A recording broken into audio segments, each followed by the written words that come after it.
Salut les 20 joueuses et 20 joueurs, bienvenue dans cette 20 jeux de vidéo. Ici Swatch et aujourd'hui je vais vous expliquer les règles de Lewis & Clark seconde édition. Donc elle vient de sortir maintenant en août 2020. C'est la réédition de la première édition, mais avec quelques petits menus changements que je vais expliquer dans cette vidéo. Donc dans Lewis & Clark, nous sommes en 1803 où le président Jefferson mandate Lewis & Clark de traverser et d'explorer les terres inconnues des États-Unis. En fait, le président a racheté la Louisiane à Napoléon pour la bagatelle de 15 millions de dollars. Lewis & Clark, c'est donc une course et l'objectif du jeu est d'être le premier joueur à traverser les États-Unis de part en part en suivant le cours du fleuve. Et le premier, donc chaque joueur est représenté par un explorateur. En fonction du nombre de points de victoire qu'on va gagner, on va avancer son explorateur. On devra satisfaire certaines contraintes quand on traverse les rocheuses ici et là. Et le premier joueur à traverser le drapeau américain remporte la partie, tout simplement. Alors, comment est-ce qu'on joue à Lewis & Clark ? Le jeu est assez simple puisqu'à votre tour, vous exécutez une action parmi deux actions possibles. La première action possible, c'est de jouer une des cartes qu'on a en main et de réaliser l'action de la carte. La deuxième action possible, c'est de prendre un Indien qui est sur un de ces canoës et de le placer sur une case action et de réaliser cette action. En plus d'une de ces deux actions que vous pouvez faire, vous pouvez également acheter une carte indien ou établir votre campement. Si vous ne savez pas réaliser d'action, vous devez établir votre campement. Alors, comment se passent les actions ? On va d'abord expliquer les actions des Indiens. Elles sont assez simples. Les actions ici, c'est de récolter ces ressources-là, donc soit de bois, soit de peau. Ici, quand vous placez votre Indien ici, vous récoltez un bois et un équipement. Et quand vous placez votre Indien ici, vous récoltez une peau et une nourriture. En sachant qu'il y a deux types de cases actions sur le plateau. Il y a les petits cercles qui ne peuvent contenir qu'un seul Indien. Et il y a les grands cercles ouverts qui peuvent contenir un nombre indéterminé d'Indiens d'un ou de plusieurs joueurs, en sachant que les Indiens sont neutres, c'est-à-dire que quand vous prenez un Indien de votre canoë et que vous placez sur le plateau, il ne vous appartient plus, il est sur le plateau. Donc, cette action-ci permet de transformer deux bois en une pirogue et cette action-ci permet de transformer trois ressources différentes en un cheval. Bon, c'est vrai que l'aspect thématique n'est pas super. Ça, c'est le nouvel arrivant, j'y reviens. Ici, ça vous permet de réexécuter une action à vous ou à un adversaire. Donc, vous regardez les cartes actions que votre adversaire a jouées ou que vous avez jouées. Vous pouvez réaliser une action à vous ou à votre adversaire que d'une puissance de 1 et j'y reviens quand je vous explique les puissances. Ici, ça permet d'acheter un canoë. Donc, on paye 3 bois et on peut acheter un canoë. Il y a deux types de canoës. Il y a des canoës qui permettent de recevoir des ressources et deux ressources en l'occurrence et un canoë qui permet de recevoir un Indien. C'est ça une des différences avec le jeu de la première édition puisque dans la première édition on pouvait aussi avoir des canoës qui pouvaient recevoir plusieurs Indiens ou encore plus de ressources mais qui coûtaient du temps. Pour simplifier, peut-être aussi parce que ces canoës n'étaient pas super intéressants, dans cette seconde édition, il n'y a plus que les deux canoës les plus intéressants qui sont disponibles et j'y reviens aussi avec le temps quand je vous expliquerai le campement. Voilà, et la dernière action qu'on peut faire sur le plateau, c'est celle-ci, c'est-à-dire qu'on rafraîchit les 5 cartes indiens, on les enlève, on en remet des nouvelles et on peut se défausser définitivement jusque 3 cartes. Attention, c'est une action qui est conseillée de le faire prudemment et pas lors de votre première partie parce que vous risquez de ne plus pouvoir faire certaines actions si vous vous défaussez de cartes sans faire attention. Donc chaque carte que vous avez dans votre main de départ, donc les joueurs disposent d'une main de départ de 6 cartes, chaque carte dans cette main de départ est un importante. Et si vous voulez vous défausser d'une de ces cartes, ben, il vaut mieux avoir une carte qui puisse faire plus ou moins la même action avant de le faire. Voilà, ça c'était les actions du plateau. Alors maintenant, les actions de votre main personnelle. Bon, comment ça fonctionne d'abord quand vous jouez une carte? Alors ça c'est pas mal. Vous avez trois possibilités quand vous jouez une carte. Quand vous jouez une carte, vous pouvez en jouer une deuxième face cachée, ce qui veut dire que vous sacrifiez tant que vous n'avez pas récupéré les cartes, vous sacrifiez cette action-là. Vous vous dites, ah ben cette action-là, je ne vais pas la faire. Je le mets comme ça et je mets la carte comme ça. Donc, c'est déjà super, ça, parce que vous allez devoir bien réfléchir. Quelle action je vais sacrifier, etc. Donc, déjà, ça, j'aime beaucoup. Et puis, la carte que vous mettez à côté indique la puissance que vous allez réaliser cette action. Donc, cette action ici, c'est par exemple récolter de la nourriture. Eh bien, avec une puissance de 1, vous allez récolter une fois de la nourriture. Ça, c'est la première façon de jouer une carte. La deuxième façon, c'est que imaginons que vous avez quelques Indiens, vous pouvez ajouter des Indiens à cette carte et donc vous pouvez multiplier d'autant plus le nombre de fois où vous faites cette action. Donc ici, vous faites l'action 3 fois récolter une nourriture. Alors, vous récoltez pas une seule nourriture, ça aussi c'est un aspect très sympa du jeu, c'est-à-dire que vous allez récolter autant de nourriture qu'il y a de jetons roses, comme ça, comme vous voyez ici, chez vous et chez vos deux voisins directs. Donc, je ne sais pas si dans cet exemple-ci, non. Donc, je corrige, voilà, oui, non, là non plus. Mais voilà, ici par exemple, vous avez une carte qui a un jeton rose. Donc, vos adversaires vont jouer aussi des cartes. Vous aussi, vous allez compter le nombre de jetons roses que vous avez et que vos deux adversaires directs ont. Et c'est le nombre de fois où vous allez pouvoir réaliser cette action. Donc, imaginons qu'il y a 3 jetons roses que vous avez mis deux Indiens, enfin un Indien avec une carte et un vrai Indien. Vous allez faire 2 fois 3, 6 jetons, 6 ressources roses. Donc, vous allez prendre 6 ressources roses et vous allez les placer sur vos canoës. Donc, ici, on va les placer sur des places disponibles, etc. Enfin, j'en ai pris que 5, mais vous comprenez bien le système. Donc, d'ailleurs, c'est plus intelligent de faire ça. Voilà. Donc ça, c'est la récolte de ressources. Vous pouvez le faire donc en mettant une carte, en ajoutant éventuellement des Indiens, et même sans mettre de carte. Donc, si vous ne voulez pas sacrifier une carte, vous pouvez mettre une carte et mettre un Indien juste à côté, un ou plusieurs, jusque 3. C'est toujours un maximum de 3 pour faire l'action. Voilà, ça c'est le principe des 4 cartes de récolte de ressources. Donc vous avez ce principe-là avec la nourriture, avec la peau, avec l'équipement et avec le bois. Vous avez encore 2 autres cartes indispensables dans votre main de départ. Vous avez celle-ci qui permet de récolter les Indiens, c'est-à-dire on rassemble les Indiens au powwow. Donc quand vous regardez ici le plateau, vous prenez tous les Indiens que vous voyez sur les cases actions et vous les prenez tous et vous les mettez sur vos canoës. Donc, ça vous permet de gagner des Indiens. Et là aussi, il va y avoir une question de timing, puisque vous allez prendre les Indiens, essayer de les prendre de vitesse par rapport à vos adversaires. Dès qu'il y en a assez, vous allez faire cette action. Tout comme l'action qui vous permet de récolter des ressources en fonction des jetons que vous voyez là. Donc vous allez voir un peu ce que les autres jouent, vous allez essayer de profiter du jeu des adversaires et les prendre de vitesse dans la prise des Indiens. Donc c'est vraiment... le timing est important et pas que pour ça d'ailleurs dans Lewis and Clark.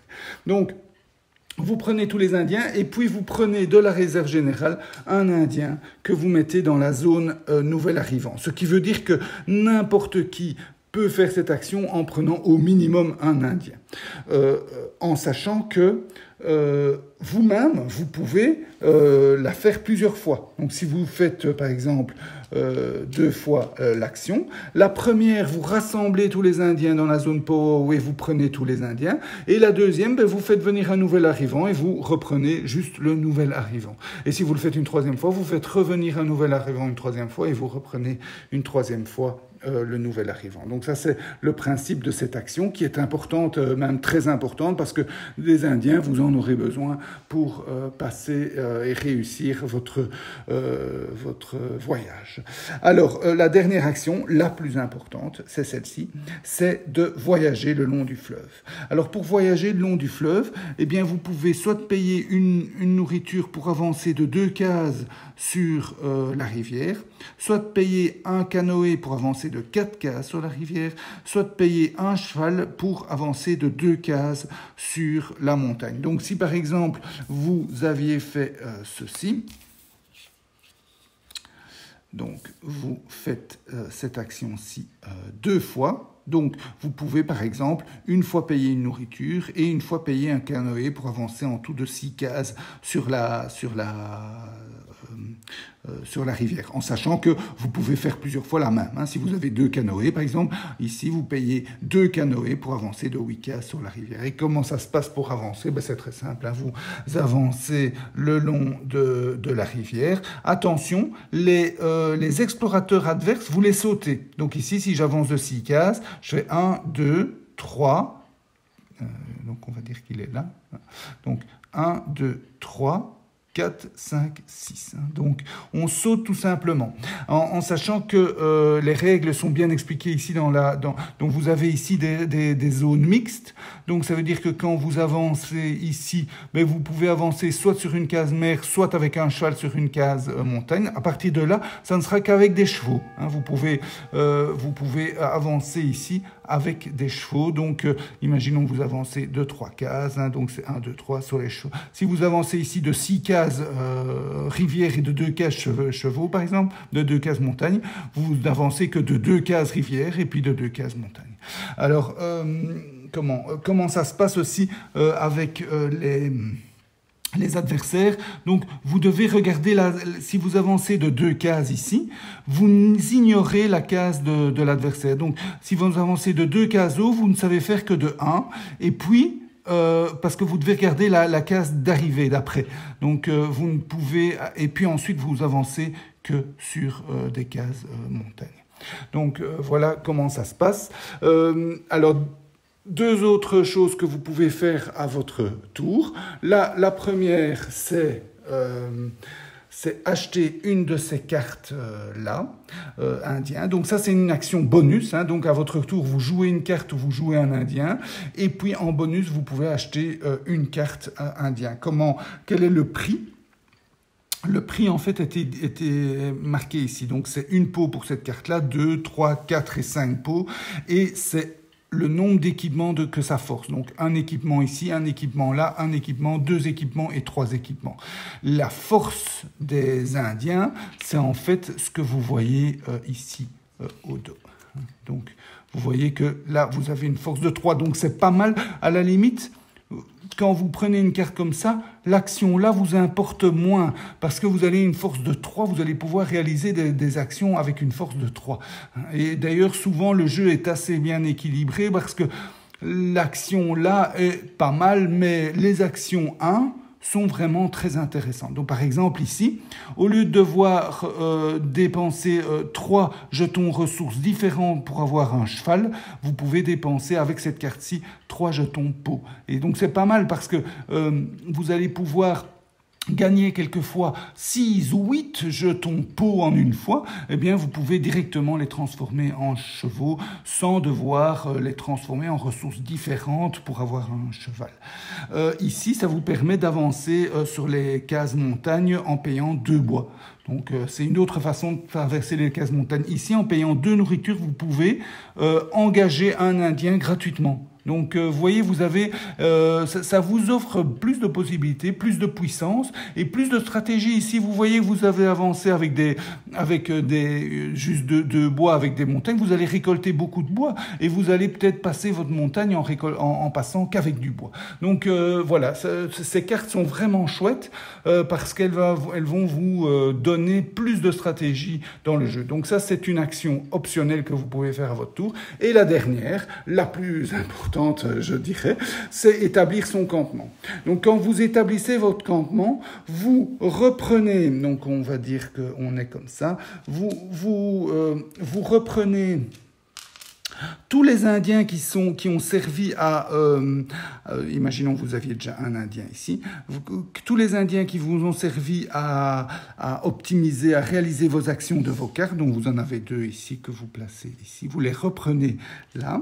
Vous pouvez reprendre à ce moment-là toutes les cartes que vous avez jouées, vous les reprenez et vous les mettez dans votre main. Et puis vous calculez le temps que vous a pris votre campement. Le temps, ça se voit ici, c'est-à-dire que ce canoë-là, c'est un canoë super rapide, il vous prend aucun temps pour se parquer. Ce canoë-là, même chose, super rapide, il prend aucun temps. Par contre, ce canoë-là, chaque Indien vous prend un temps. Donc ici, c'est déjà 2 temps. Vous prenez déjà 2 temps pour ce canoë-là. Et même chose avec les nourritures. Donc, ce canoë-là, s'il est rempli avec minimum une nourriture, il vous coûte un temps. Et ce canoë, avec minimum une ressource. Et ce canoë-là, par ressource, il vous coûte un temps. Donc, pour le moment, vous reprenez encore un autre temps. Si il vous restait des cartes en main, chaque carte en main, il est marqué ici, vous coûte un temps. Donc, imaginons qu'il vous restait une carte en main. Vous prenez un jeton temps. Et c'est tout. Et donc, oui, une chose importante, alors maintenant je reviens sur ces deux canoës, vous comprenez alors l'utilité de gagner des canoës. Vous mettez le canoë ici et ce type de canoë par ici. Et en fait, là, ça vous permet de garder un autre Indien sans coup de temps. Et celui-ci vous permet de garder 2 ressources sans coup de temps supplémentaire. Et ces temps, ça sert à quoi ? Eh bien, quand vous faites l'action d'avancer, elle est où ? Évidemment, c'était la dernière, voilà. Quand vous faites l'action d'avancer le long de la rivière ou de la montagne, le nombre de points de points de déplacement que vous prenez, par exemple, si vous étiez dans la rivière, vous prenez le nombre de points de déplacement et les premiers points de déplacement que vous dépensez ne vous permettent pas d'avancer le long de la rivière, mais d'enlever des jetons de temps. Donc, par exemple, ici, vous étiez ici, vous avancez, on va dire comme ça, vous avancez de 6 sur la rivière, par exemple, eh bien, vous devez d'abord défausser les 4, et puis il ne vous reste plus que 2, et vous avancez que de 2. Donc vous voyez, ça c'est les jetons temps, ça vous freine dans votre avancée le long de la rivière. Et ça c'est un deuxième changement par rapport aux règles de la première édition, parce que dans la première édition, ceux qui l'ont se rappellent sûrement, on reculait. Alors, c'était déjà pas très thématique, on avance sur la rivière, puis on doit reculer, c'était déjà pas thématique.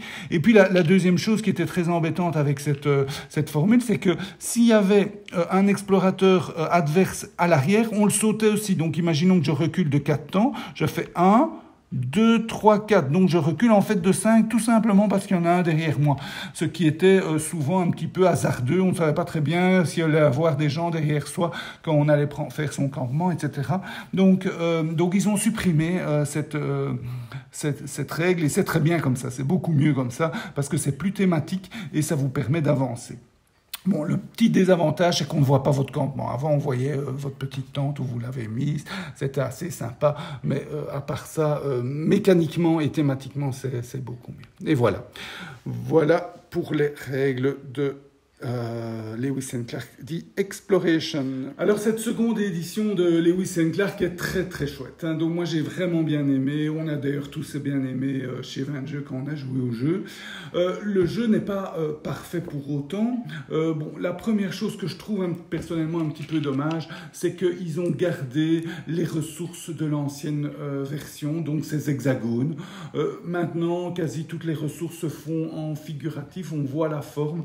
Alors, dire que ceci, un hexagone blanc, c'est un cheval, ou qu'un hexagone bleu, c'est une pirogue. Bon, j'aurais préféré, maintenant qu'on fait ça de plus en plus, avoir des vraies pirogues et des vrais chevaux. Ça aurait donné vraiment un petit plus au jeu et je trouve qu'on aurait pu profiter de ces secondes éditions pour le faire.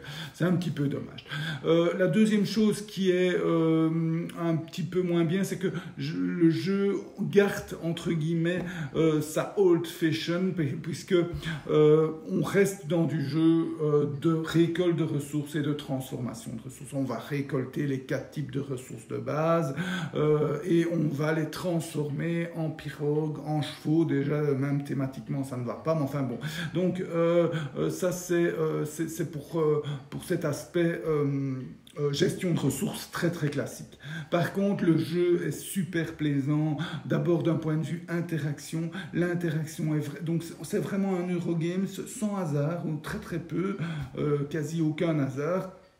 Et très léger, hein, juste le flow des cartes sur la rivière des cartes et des choses comme ça, mais vraiment c'est très léger, il n'y a pas de dés, il n'y a pas... Donc quasi sans hasard, un Eurogames classique, mais avec beaucoup d'interaction. Et ça c'est assez chouette à souligner parce que ça se fait de moins en moins, où on est souvent dans son coin. Ici on doit constamment surveiller les autres, dans la course évidemment le long de la rivière, mais aussi sur qui va prendre quoi, qui va essayer d'avoir les Indiens, quand, quels sont les symboles que je vois sur les cartes de mes adversaires. Donc tout ça, ça va créer une belle interaction très agréable, plus la course aux cartes aussi, hein. Tiens, cette carte-là, elle est intéressante, il faut absolument que je l'ai avant quelqu'un d'autre, etc.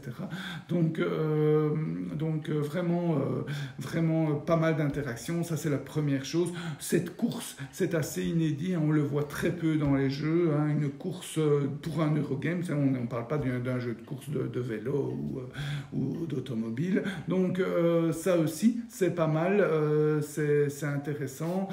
Et alors la dernière chose qui m'a le plus plu, ce sont ces cartes, hein. Il y a un paquet énorme, hein, de cartes, je ne sais pas il y en a combien, mais il y en a vraiment beaucoup. Et toutes ces cartes sont différentes, donnent des pouvoirs différents et vont vraiment influencer votre stratégie, hein. Souvent, dans votre partie, on commence déjà avec des ressources.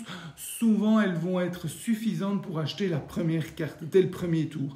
Et déjà là, dès le premier tour, vous allez gagner une carte et avec cette carte, vous allez déjà orienter votre stratégie, vous allez déjà changer votre manière de jouer. Si vous gagnez une carte, par exemple, qui vous permet de gagner plus facilement des cartes, vous allez essayer très rapidement de vous constituer un bon deck de cartes avec des grosses cartes. Si par contre, vous gagnez des cartes qui vous permettent d'avancer plus vite dans la montagne ou dans la rivière, vous allez tout de suite orienter vos actions pour en profiter un maximum. Donc, c'est vraiment quelque chose de très sympa. Voilà, Lewis and Clark seconde édition, je vous le conseille. À noter aussi qu'il y a un kit de mise à jour, donc qui vous permet, si vous avez la première édition, sans dépenser un sou, de jouer à la seconde, donc c'est super. Merci beaucoup Ludonote pour ça.